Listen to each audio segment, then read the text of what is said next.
Psalm 34 is a great one. And this is all centered upon this point in time in David's life where he fled from Saul, because Saul was out to kill him. And then he was in the custody of the Philistines. And David had to play like he was insane, drooling all over the place. And finally, the king of the Philistines says, "Get this guy out of here. Let him go. We want nothing to do with him." And David looks back on that point in time in his life as a time where God delivered him.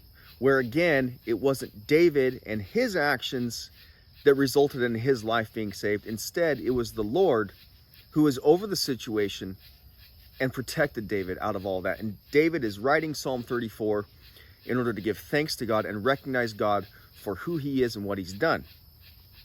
He starts it out and he says, "I will bless the Lord at all times. His praise shall continually be in my mouth.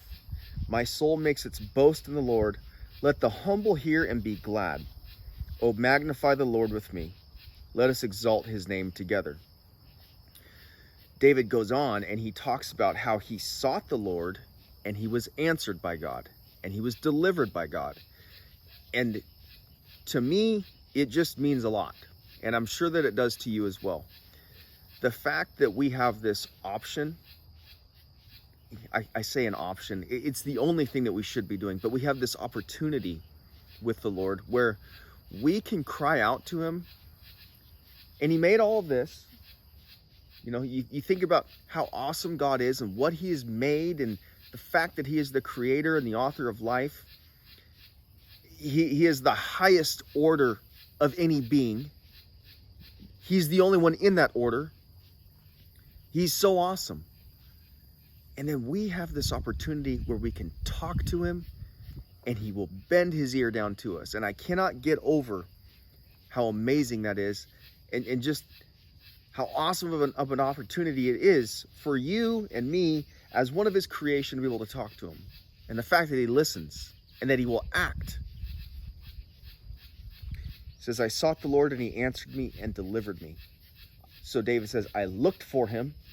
He answered me and he acted and did something and he delivered me. That's who God is. That is a relationship with God. And David had one and you can have one. God is so awesome and he knows where you are at in your situation. He's aware of it all. And I think that sometimes we can go through life dealing with the things that we deal with and we act like God doesn't care about this little thing down here, but he does. And we act like God's not going to step in and do something, but he will. So I would encourage you, be more like David and call out to him and let him know where you're at because he's waiting for you to talk to him. See you next time. Day of Battle out.